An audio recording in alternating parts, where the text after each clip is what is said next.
In this video, we are going to discuss a very interesting opening, and actually, it is the best opening played from the black side against a 1d4. And you can go and check it out in the chess based mega database 2022. More than 90,000 games have been played in this variation.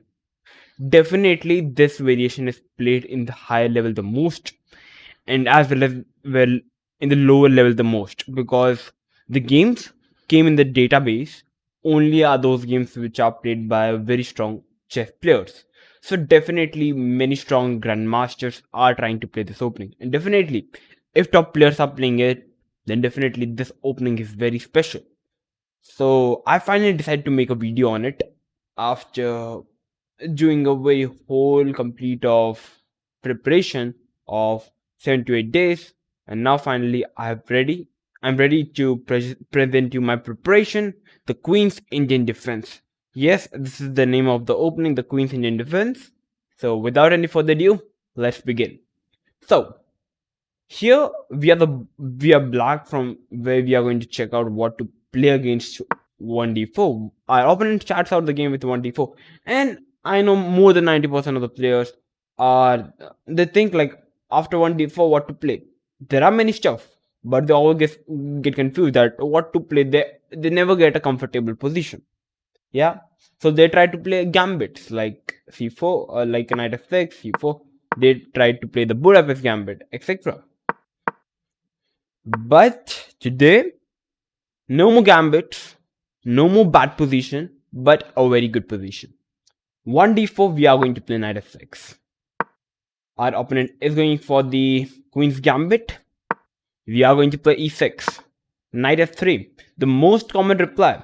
If your opponent don't start with knight f3, he's going to start with knight c3. It doesn't matter. We will land in the same position. After knight f3, here there are many stuff. We can play d5, we can play c5, we can give a check, we can play bishop e7, but the most natural reply is to play d5.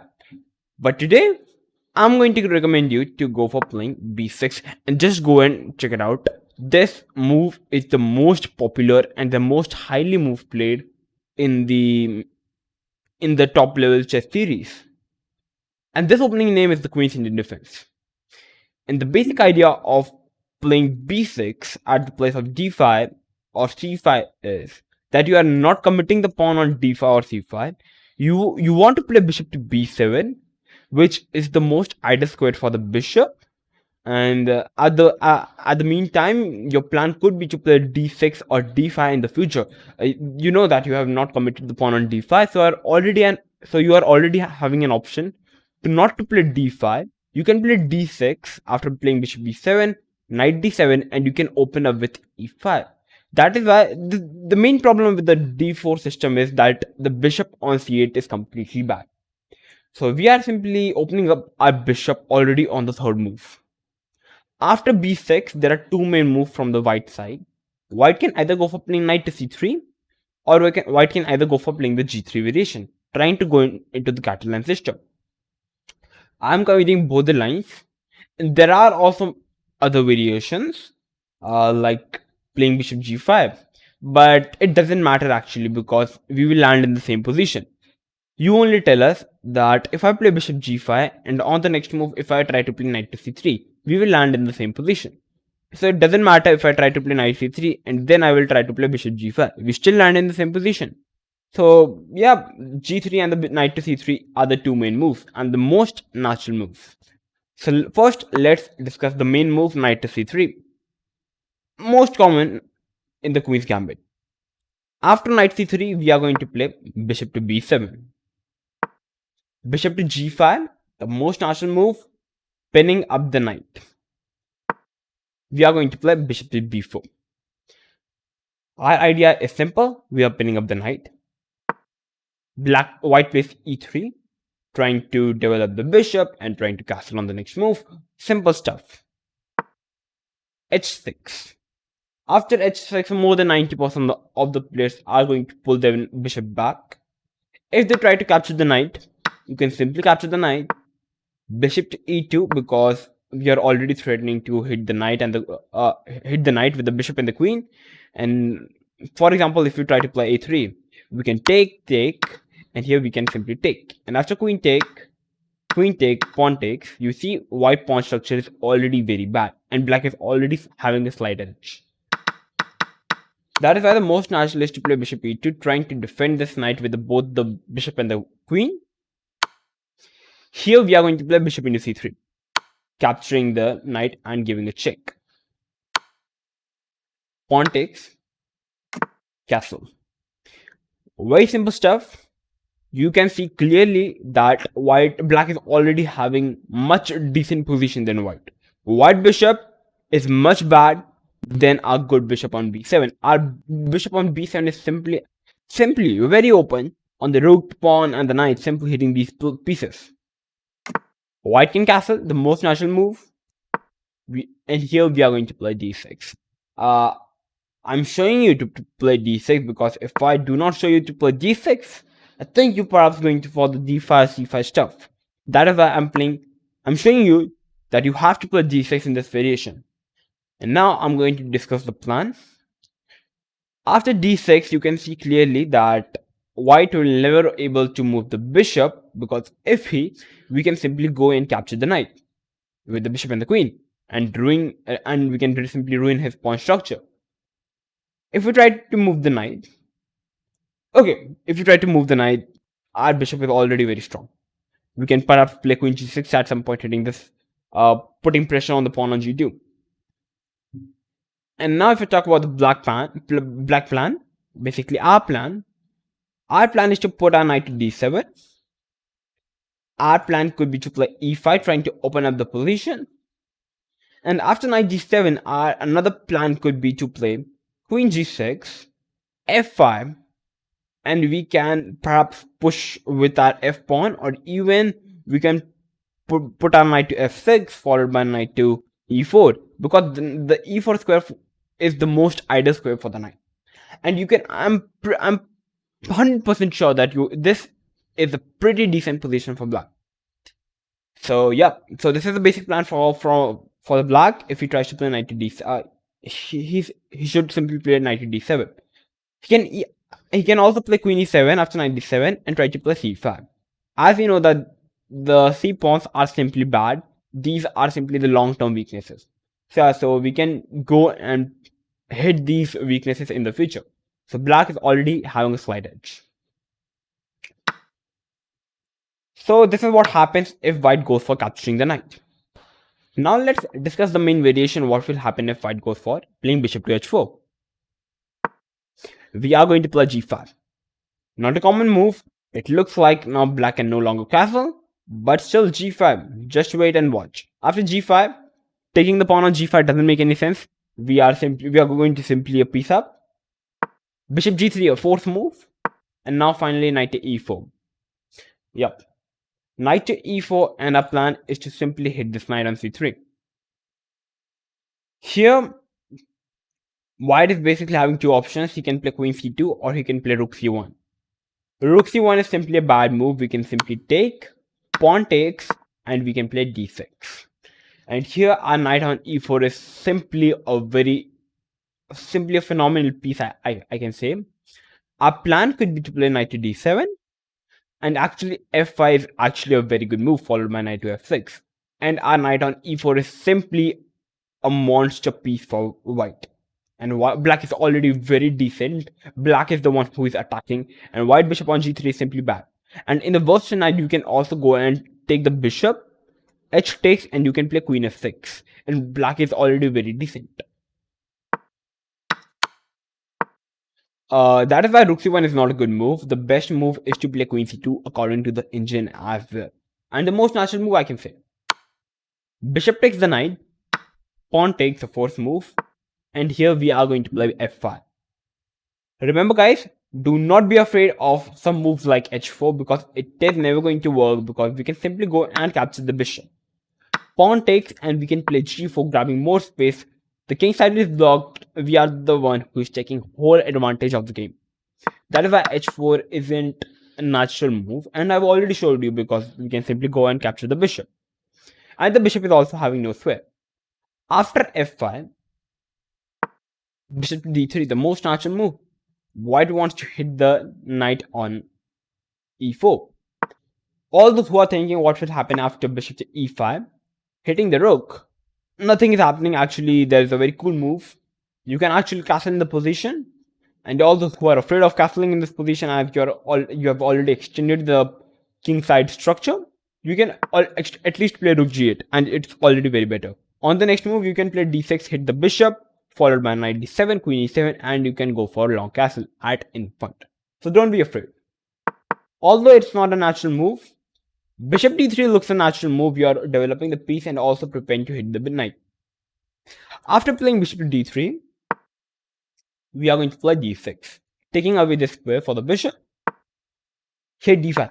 In this position, there are many moves for white. The best move for white is to play d5, and the second best move, or you can say the most natural move in this position, looks to castle in the position.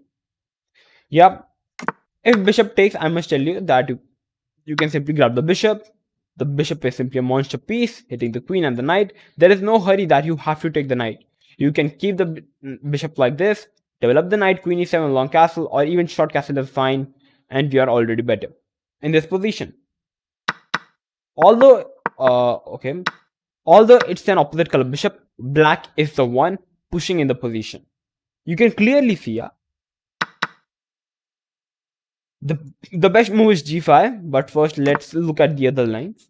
After castle, one of the most natural moves, we can simply play knight to d7. And our idea here is, first of all, now it's perfect as white have castle shot. It is much easier for us to attack on the king side now. And here our plan could be to play knight f6, simply defending this knight, followed by queen e7, queen to g7, and we can start push on the king side, which is a very strong idea. That is why the best move is to play d5 in this position. The reason d5 is the best move in the position is that now white is simply cancelling the connection between the bishop and the knight. So after d5, white is already preparing to capture the knight on e4. If you try to capture this pawn, c takes d5.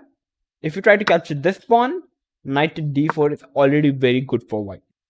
Light square weaknesses are everywhere, and on the next move, white can simply go c4, hitting this bishop back. White is actually very pleasant in this position. Although black is having 7 pawns and white is having 6 pawns, but believe me, for example, let's take a random move. Queen f6, defending this pawn. White can play f3, hit this knight first, knight c5, and here, guess what? White simply regained this pawn. And now white is the one who is better in this position. That is why capturing the pawn doesn't make any sense. The best move is to play knight to d7. Very powerful move. And the only move, actually. After knight d7, here, white is having options. He can either go for capturing this knight, or he can either go for capturing this pawn. If you go for capturing this knight, which looks the most natural option, we can simply capture the bishop with the pawn. Queen takes, queen to f6. And here, white is having 2 options still. He can capture this pawn with the queen, or he can simply castle, play something else. If he captures with the queen, congratulations, now you can simply capture the queen. You can play knight to c5. And after knight c5, you want to capture this knight. White cannot move the knight because the pawn on g2 is hanging then. So you have to protect the knight, or else if it for example castles, you can simply go and capture this knight. Pawn takes, knight takes, and guess what? Black is having 6 pawns, white is having 7 pawns.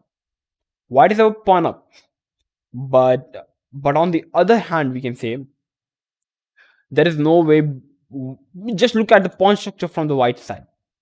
F pawn is F line. There are 2 pawns. C line, there are 2 pawns. There is the isolated A and the H pawn. It's such a bad position. A completely bad bishop on g3.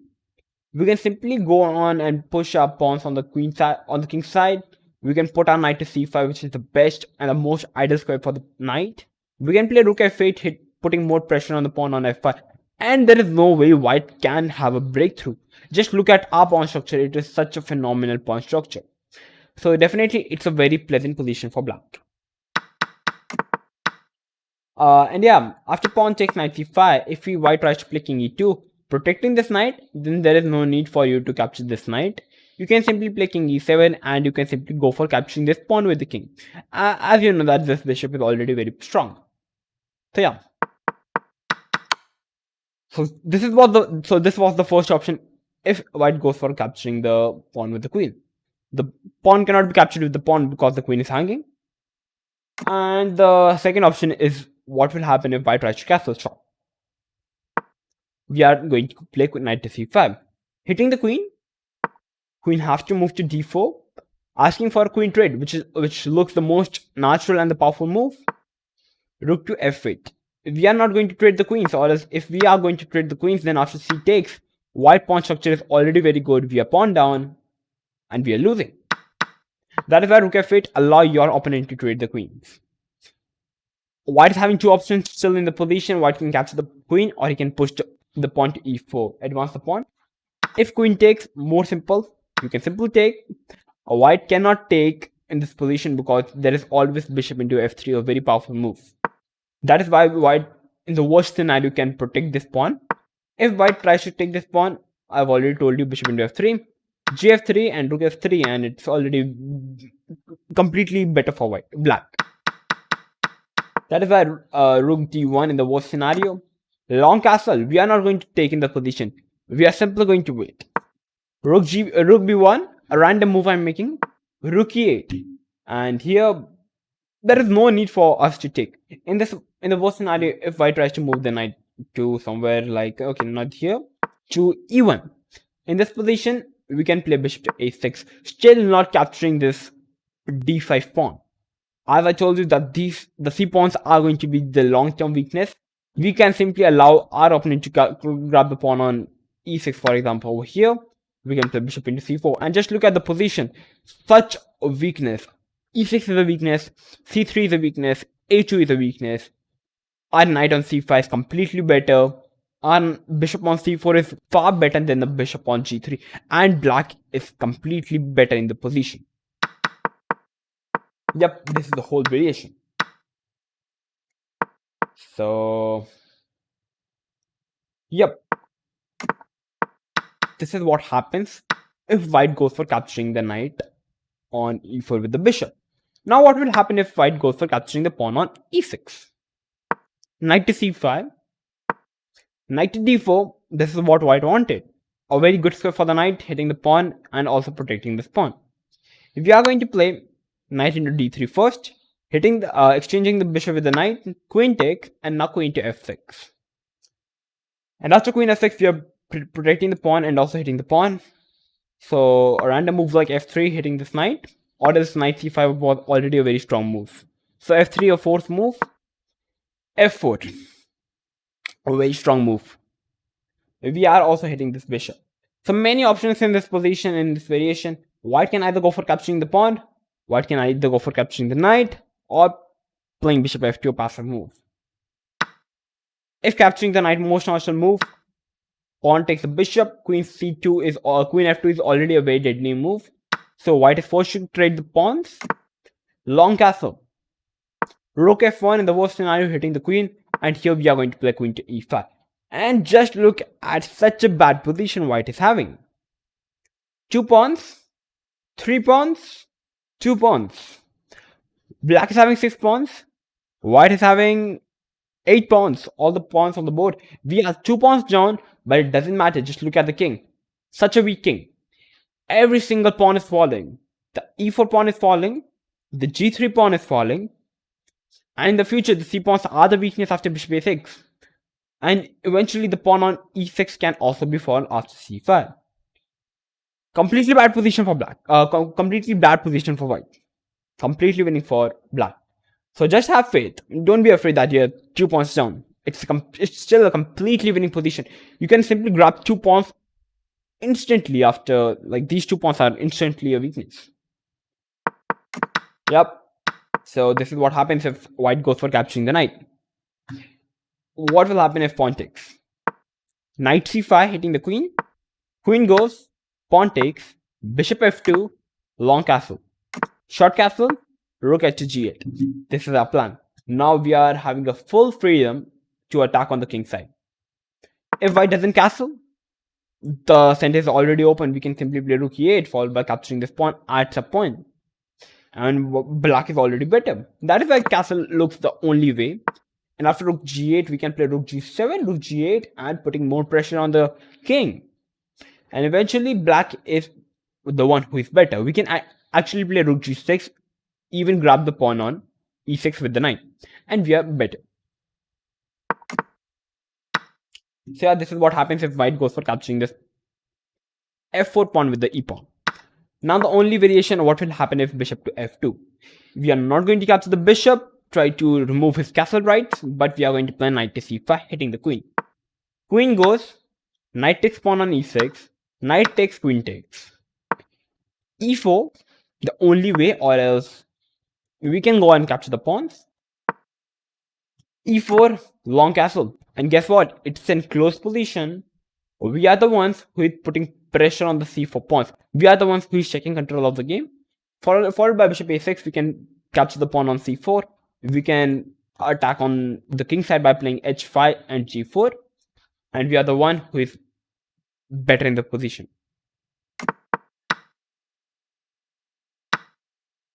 So after knight to e6, if white tries to castle in the position, which is the best move, we can long castle. Knight takes, queen takes, pawn takes. We are going to play queen into c4. Many of you are thinking what will happen if takes. We should not take it because queen into f4. That's why I first play queen into c4. And here, if white tries to capture the pawn on g5, h5, queen g5, and after rook to d to g8. Just tell me, who is better? Black is the one who is completely crushing. Open, two rooks open. This is what happens. The bishop on b7 is already a very deadly piece. White is simply getting crushed. This is the whole variation of what will happen if white tries to play d5. So yeah, I've covered the bishop to d3 variation now. Now, there is also one move knight to d2, which I thought that this could be a possible move, trying to trade off the knights. In this variation, we should play knight into g3. H into g3, queen to f6, e4, trying to open up the position. We are going to play knight to c6. That's all. Knight to c6. And after knight c6, it looks like white can go for pushing up the pawn. If pawn takes, we can simply play ef5 and no problem. We can play long castle. It's a fine position. The c pawns are long-term weaknesses, and this is what we want. The most natural looks to push the pawn, the only way. But this is what we wanted. We are going to play queen g7. Don't get afraid of this pawn push. After queen g7, just tell me. White can never able to push the g5 because the e5 pawn would be simply hanging. And now, we are the ones who can actually attack on the king side by playing f4 at any time. We can put pressure by playing knight a5, queen bishop a6, putting pressure on this c4 pawns. So basically, now it's a block position, and we are the ones who is able to attack on the king side. This is the basic plan, and now we are simply better. Simply play knight e6. Don't go for capturing this pawn because knight into e4, and now white is the better. Yeah, simply play knight c6, and it's a very smooth game. If white tries to play d5, you can play something move like a very strong move. Knight to b4, very strong move actually. Simply hitting the queen, queen b2, we can play knight to a6. Actually, this was a very great maneuver. Perfect square for our knight on c5. And yeah, it's a fine position. Completely better position for black. So yeah, this can be the variation if I'd go for playing knight to d2. So yeah, queen c3, rook c1, we have already discussed. So I think finally, we have covered the knight c3 variation. It took us way more time that I thought was going to happen. So yeah, but finally knight c3 is covered. Now let's talk about the g3, which I think is going to come if your opponent is a very strong player, because g3 looks a very sensible move, trying to counter this bishop to b7 with bishop to g2. g3, we are going to play bishop to b7, bishop to g2, and in this position, I was actually confused while making the video what to recommend. I was thinking like move like bishop b7, bishop b4 check, or even there was a single move g6 followed by bishop g7.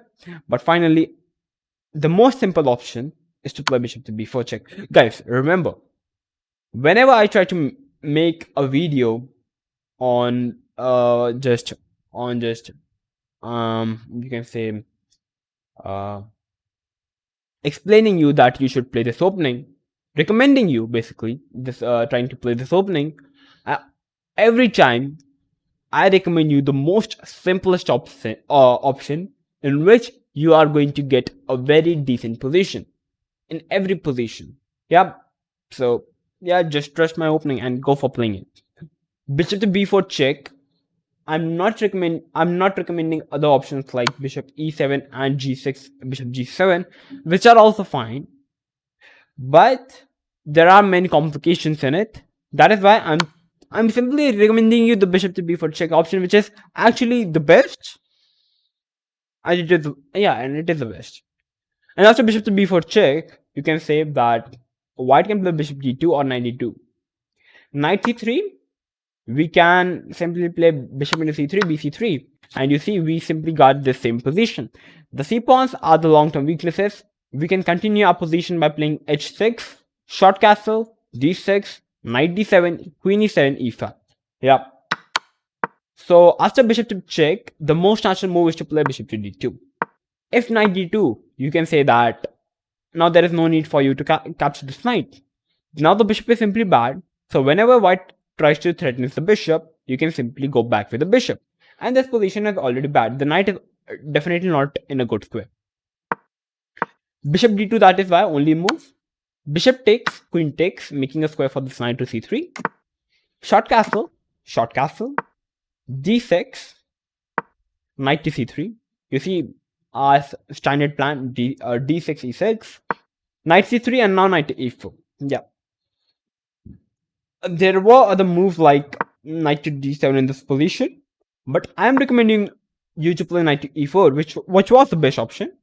And the idea behind this knight to e4 is you want to trade one pair of knight, and eventually you want to put this another knight on from b8 to f6, followed by knight to d7. Yeah, and once you trade off the knights and put your another knight to f6, it's going to be a very decent position for black. Like after knight to e4, the best option for white is to capture this knight, or else we can go and capture this knight. That is why knight into e4, bishop into e4, and the best move for white is to play queen f4. Hitting this bishop, the only chance, or else if white tries to go for playing something simple like e3, we can play knight d7 followed by knight f6, trying to play queen e7 and trying to get a break through e5. And after and actually at the place of knight f6, you can actually go for play queen e7 and e5 break directly, which is actually a very good option. That is why queen f4 the only option for to say that white is having an edge. Bishop b7, e4, grabbing complete space in the center, and it already looks like perhaps now white is better. White is having complete control on the center. After e4, we are going to play knight to d7.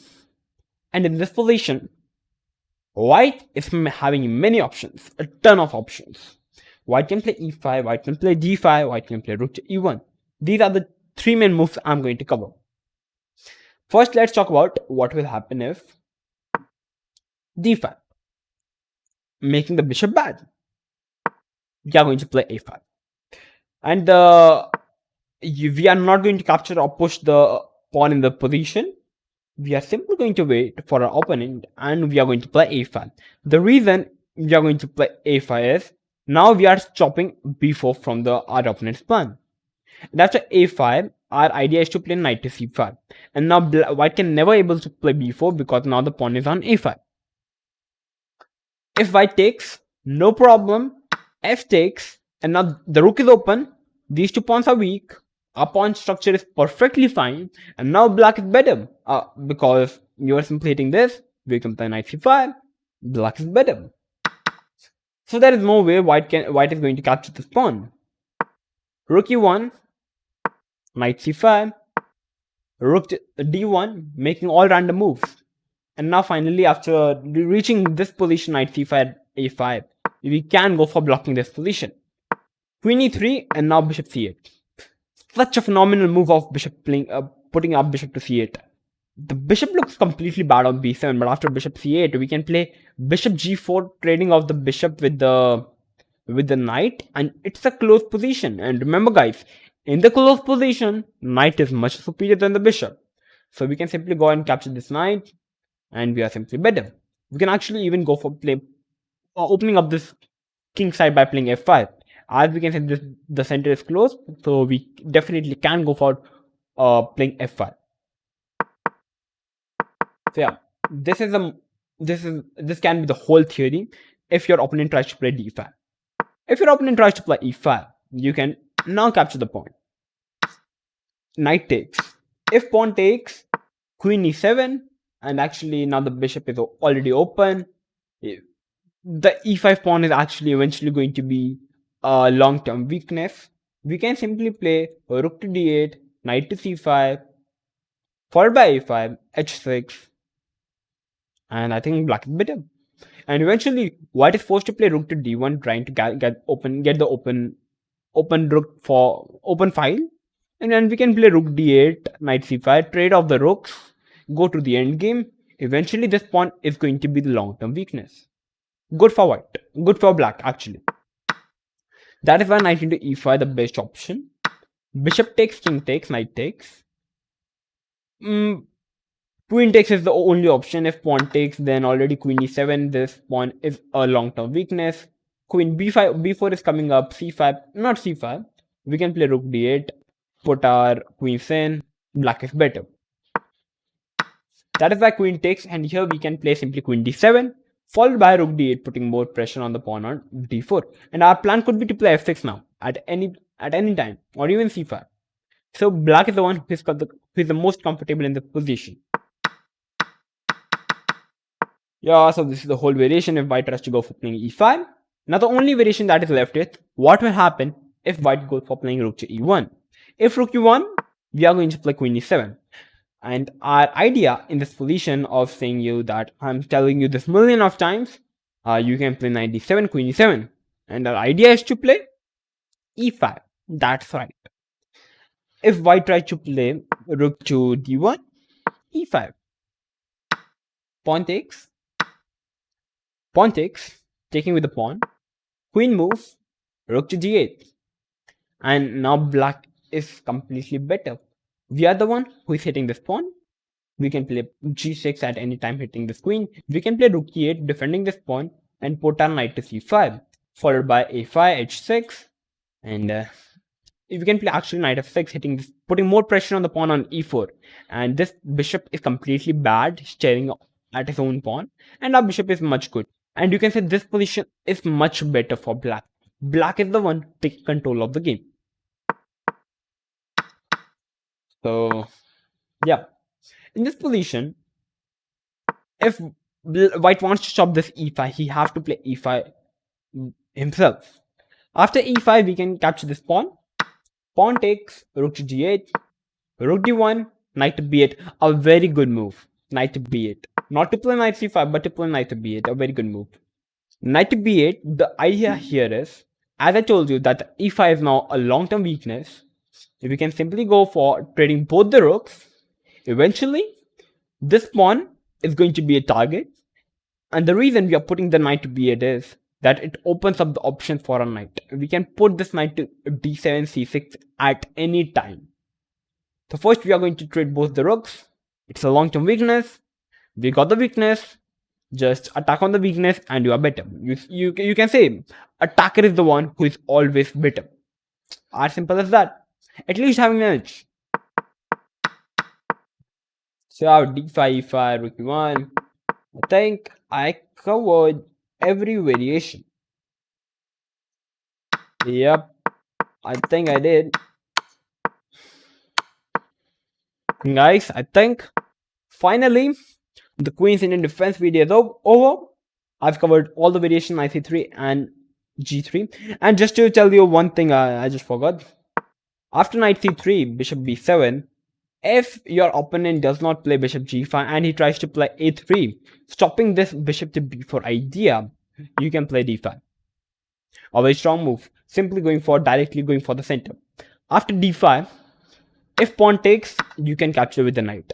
e4 is not possible because after takes, you can simply grab a pawn. So e3 is a forced move, and here you can simply grab the knight, pawn takes, bishop e7, and black is comfortable. Short castle, knight d7, c5, perhaps knight f6. Black is better. Black is actually at least comfortable. Not better. I will not say better, but at least comfortable. So yep. So pawn takes is not possible. And if you play something like bishop to g5, you can simply go for playing bishop e7, and on the after e3 you can simply castle. And yeah, after if you try to develop the bishop, you can take, bishop takes, and you can say the bishop is already very strong. Knight d7 c5, a very good move. And if he tries to take, you can still take on knight into d5. And yeah, there is no way you should take this pawn with the pawn, or else this bishop is simply going to be bad. So just take this pawn with the knight and you are simply better. At least comfortable, I can say that for sure. And yeah, if bishop f4 at the place of g5, you can simply go for taking this pawn on c4. e3, bishop d6, takes, castle, and black is enjoying himself. Knight d7 c5. You see, I basically solved the bad bishop on c8 problem. You're putting the bishop on b7, which is a very good square for the bishop, and eventually we are getting a very decent position in every variation. So yeah, finally I've covered every variation of the Queen's Indian defense, mostly every variation. So if you guys like this video, and if this video actually helped you to help your understanding grow to a next level, and if you learned something new in this video, then make sure to like the video, share this video with everyone, and if you're new to my channel, then make sure to subscribe to the channel, and I'm going to come up with these interesting videos like this. So till then, stay tuned and keep watching OneShot Chess.